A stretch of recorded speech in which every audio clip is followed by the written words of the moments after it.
ఎప్పుడూ చేసే normal egg curry bore కొట్టినట్లయితే ఇలా ఒక్కసారి మీ ఇంట్లో గుడ్లు ఉంటే ట్రై చేయండి. చాలా గ్రేవీగా ఉంటుంది. వేడి వేడి అన్నంలోకి ఈ ఎగ్ కర్రీ కలుపుకొని తింటే రుచి అద్భుతంగా ఉంటుంది. బ్యాచిలర్స్ కూడా చాలా ఈజీగా చేసేయచ్చు. నమస్తే అండి, వెల్కమ్ టు అమ్మ హోమ్ ఫుడ్ కి స్వాగతం. మరి ప్రాసెస్ లోకి వెళ్ళిపోదామా? స్టవ్ పైన వెడల్పుగా ఉన్న కడాయి పెట్టుకుని 2 టేబుల్ స్పూన్ల వరకు ఆయిల్ వేసుకోవాలి. తర్వాత 1 స్పూన్ జీలకర్ర అలాగే కొంచెం మిరియాలు కూడా వేసుకుని బాగా కలుపుకోవాలి.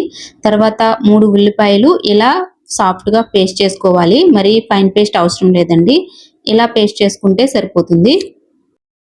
1 నిమిషం వరకు ఫ్రై చేసుకోవాలండి. ఉల్లిపాయల్లో ఉన్న పచ్చివాసన అంతా పోయే వరకు మనం 1 నిమిషం ఫ్రై చేసుకుంటే బాగుంటుంది. ఇలా ఫ్రై అయిన తర్వాత 1 టేబుల్ స్పూన్ వరకు సాల్ట్ వేసుకుని మళ్ళీ బాగా కలుపుకొని ఫ్రై చేసుకోవాలి.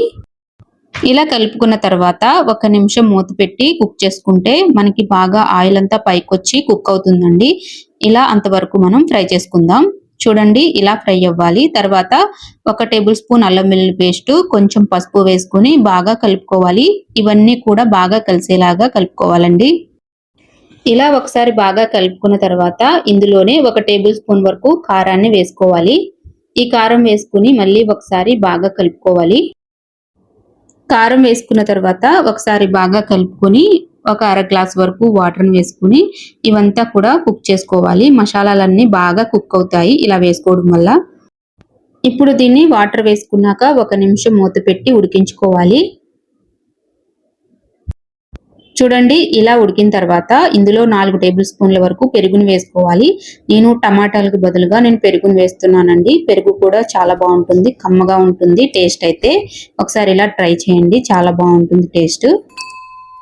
మనం పెరుగు వేసుకున్న తర్వాత ఇదంతా కూడా బాగా కలిసేలాగా కలుపుకోవాలండి. ఎక్కడా కూడా ఉండలు లేకుండా.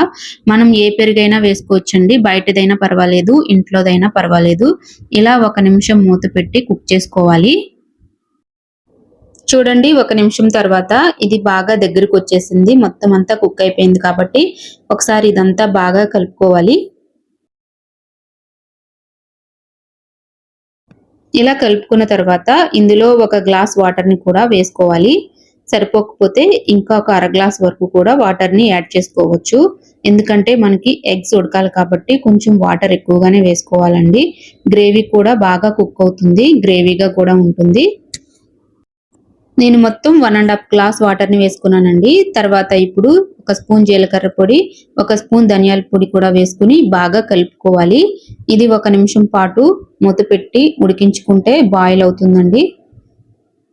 ఇలా బాయిల్ అయిన తర్వాత ఇందులో 1 స్పూన్ గరం మసాలా కూడా యాడ్ చేసుకుని బాగా కలుపుకోవాలి.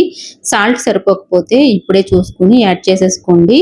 ఎగ్స్ వేసిన తర్వాత అస్తమానం కలపకూడదండి.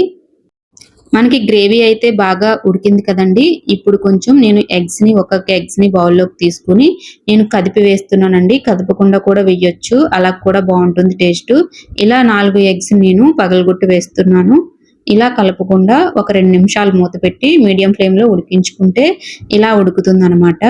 ఇప్పుడు మనం 2 సైడ్స్ దీన్ని తిరగ వేసుకోవాలి ఎగ్స్ నైతే, అప్పుడు బాగా కుక్ అవుతాయి. ఎగ్స్ ని ఇలా కలుపుకున్న తర్వాత మనం మూత పెట్టి 1 నిమిషం స్లో ఫ్లేమ్ లో ఉడికించుకుంటే ఇలా ఆయిల్ అంతా పైకి వస్తుందండి. మనకి గ్రేవీ కూడా ఆయిల్ గా ఉంటుందన్నమాట. చాలా బాగుంటుంది, ఎక్కడ వాటర్ లేకుండా ఎగ్స్ కి మొత్తం పడుతుంది అనమాట గ్రేవీ. ఇలా వండుకుంటే చాలా బాగుంటుందండి టేస్ట్. కమ్మగా ఉంటుంది, పుల్లగా ఉండకుండా చాలా బాగుంటుంది టేస్ట్. ఇది రైస్ లోకి చాలా బాగుంటుందండి. ఒక్కసారి ఈ వీడియో చూసాక కంపల్సరిగా మీరు కూడా ట్రై చేయండి. ఈ వీడియో నచ్చితే కంపల్సరిగా లైక్ చేసి సబ్స్క్రైబ్ చేసుకోండి. ఇలాంటి వీడియోస్ కోసం ఛానల్ని అయితే కంపల్సరిగా ఫాలో అవ్వండి. మనం ఎప్పుడు ఎగ్ కర్రీని ఇంట్లో ఇలా పులుసు ఇగురు కాకుండా ఇలా ఒకసారి ట్రై చేయండి, చాలా బాగుంటుంది. సో చూసారు కదండి, వీడియో నచ్చితే లైక్ చేసి సబ్స్క్రైబ్ చేసుకోండి. థ్యాంక్ యూ ఫర్ వాచింగ్ అండి. Bye bye. నెక్స్ట్ వీడియోలో మళ్ళీ కలుద్దాం.